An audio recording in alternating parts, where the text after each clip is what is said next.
You remember it, don't you? That player you couldn't catch. The one with feet like hands. The one who could escape any tight space and embarrass a defender with just one touch. He wasn't the biggest, not the fastest, but he had a secret weapon, control. He didn't get that from a coach or a TikTok drill. He got it from the streets, the schoolyards, the concrete pitches, where the ball never stopped bouncing and the walls were always in play. And now, with winter coming, everyone's headed indoors. But here's the problem. They think it's just a small field. They don't understand that futsal isn't a smaller version of soccer. It's a different animal entirely. It's ruthless.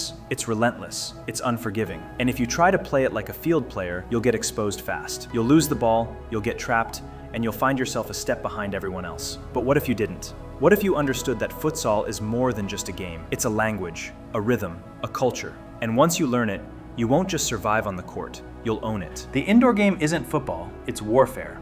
Step inside and everything changes. The walls close in, the pace explodes, the clock speeds up. 1 second you've got space, the next, 3 defenders are on top of you. Outdoor football is chess. Indoor football, it's hand-to-hand combat. Most players walk into their first winter session thinking it's just football with boundaries. They're wrong. This isn't a smaller field, it's a different world. And if you don't adapt fast, you'll be exposed before halftime. Players who dominate outside suddenly look slow. Skillful dribblers get stripped in 2 seconds. Tactical midfielders can't find time to breathe. Why? Because indoor football doesn't reward what outdoor football does. Speed? Useless without control. Strength? Doesn't matter if you can't turn in tight spaces. Stamina? Wasted if your decisions are slow. The ones who thrive aren't always the most athletic. They're the ones who understand the rhythm, who move like they already know what's coming. And if you're not training for that, you're already behind. But here's the twist. The skills you need indoors, they're not taught in academies. They're not viral on TikTok. They're hidden in the chaos, the kind most players avoid. And once you master them, you won't just survive the transition, you'll own it. Speed of play. Your brain is the bottleneck. Outdoors, you have time. You can receive, scan, decide. Indoors, that luxury vanishes. The game runs at decision speed. If your brain isn't faster than your feet, you're done. Hesitate for half a second, ball's gone. Turn the wrong way, you're trapped against the wall. This isn't about fitness, it's about reaction intelligence. Your nervous system has to learn a new rhythm, one where thinking happens before the ball arrives. So how do you train that? Not with cones, not with lectures, with pressure. Try this drill. Pass hard into a wall, receive the rebound, pivot 90 degrees in one motion, then fire to another target. Fast. No breaks, no resets, just constant movement. This forces your body to process, rotate, and release all in under a second. Do it for 10 minutes and your brain starts adapting. You stop seeing after the pass. You start seeing before it. Elite indoor players don't think, they react. And that split-second edge, that's what wins games. But if you skip this training, you'll always be one touch behind. And in a game where possession flips in an instant, that's fatal. Tight control isn't optional, it's survival. Here's what kills most outdoor players indoors. They can't touch. Their first touch sends the ball 5 feet away. Their turns are wide and clumsy. Their dribbling, predictable.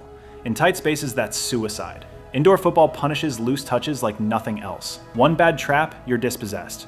One lazy turn, you're pinned. So you need surgical control, not just technique, instinctive control, where your foot knows exactly how much pressure to apply without you thinking. That means mastering moves built for chaos. The L cut, pull the ball back and around in one motion, perfect for escaping pressure. The soul roll, trap and redirect silently, no big movements. The drag back turn, kill momentum and spin in one fluid action. These aren't flashy tricks, they're escape routes. Practice them barefoot, on concrete, in tiny boxes. Feel every vibration through your foot. Let your nerves learn the texture of control. Cleats dull sensation, barefoot sharpens it. And when you finally play indoors, your touch will be automatic, like breathing. Because in a game where space disappears in a blink, the player who controls the smallest areas controls the entire match. Passing isn't about vision, it's about connection. Most players think great passing is about vision, scanning the field, spotting the open man, threading the perfect ball from distance. That works outdoors. Indoors, it gets you dispossessed before you even turn. Because in a tight space, vision isn't the bottleneck, connection is. You don't need to see the pass, you need to feel it. Watch elite indoor teams play. You won't see long diagonal switches or hopeful through balls. What you will see is a web of short, sharp exchanges, players linking in triangles, recycling possession at lightning speed, moving the ball faster than the defense can shift. This isn't football, it's synchronized combat. And the key isn't who has the best foot, it's who has the strongest understanding with their teammates. Think about it. In a 40 by 20 yard arena with 6 players per side, space vanishes in half a second. There's no time to look, decide, then act.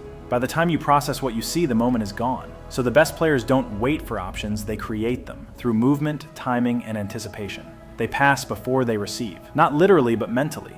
They already know where they're going as the ball travels to them. How? Because they've built connection intelligence. It's not taught in drills. It's forged in repetition, pressure, and shared rhythm. Here's how it works. When your teammate makes a run, you don't just see it, you expect it. When you pass and move, you don't just open up, you know someone will find you. There's no hesitation, no doubt, just flow. This kind of chemistry doesn't come from team meetings or tactics boards. It comes from hours of small-sided games, 3 versus 3, 4 versus 4, where survival depends on instant understanding. No extra space, no safety nets, just constant contact with the ball and each other. Train it like this. Set up a 15 by 15 meter grid. 3 players in a triangle, 1 ball. Rules: maximum 2 touches, 1 touch encouraged. Move after every pass, no standing still. Start slow. Focus on crisp passes and smart movement. Then speed it up. Add a defender. Make it chaotic. Do this daily and something shifts. Your brain stops thinking in pass arrow, receive arrow, move. It starts seeing in cycles. Receive arrow, release arrow, reposition arrow, repeat. You begin to anticipate angles before they form. You start making runs that feel pre-programmed because your body already knows where the ball will go. That's connection, and it's deadly. But here's the reality most players ignore. If your team isn't moving like this, you have to start it. Be the player who demands the ball in tight zones. Call for it under pressure. Move immediately after passing. Create triangles out of nothing. Don't wait for others to catch up. Force the rhythm. Because in indoor football, the team that links fastest controls the game. And control wins matches.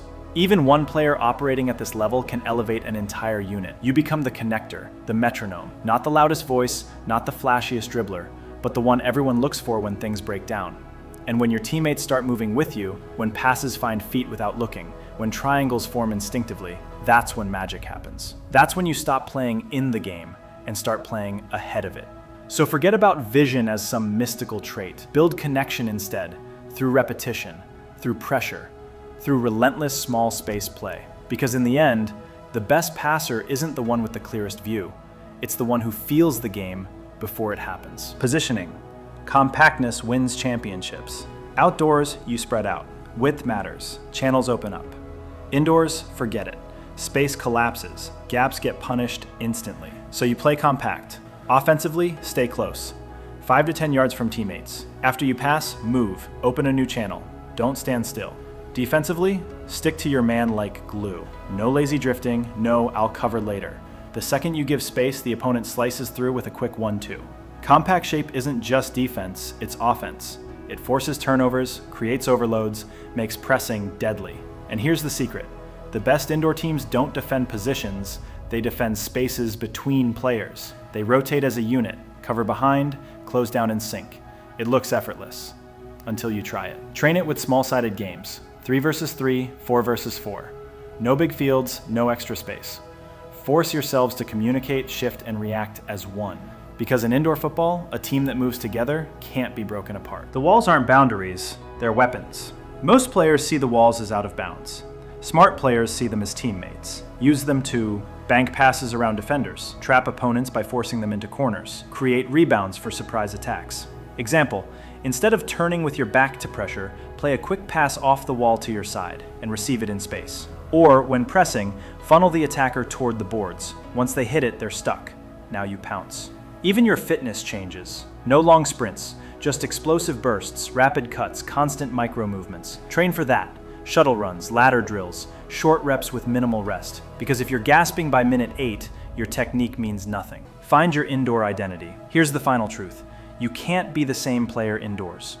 Trying to force outdoor habits into a tighter space, that's how careers stall.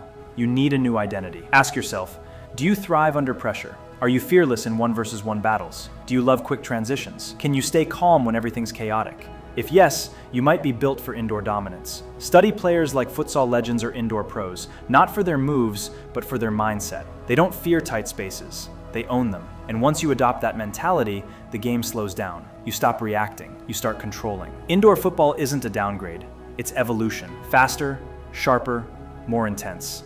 And if you're still training like it's just small field football, you're missing the point. You need, checkmark, lightning fast decision making, surgical close control, razor sharp passing connections, compact, intelligent positioning, the courage to use the walls as weapons. Master these, and when others struggle to adapt, you'll be the one dictating the game. So don't dread the winter, don't hide from the cold, embrace the walls, own the chaos.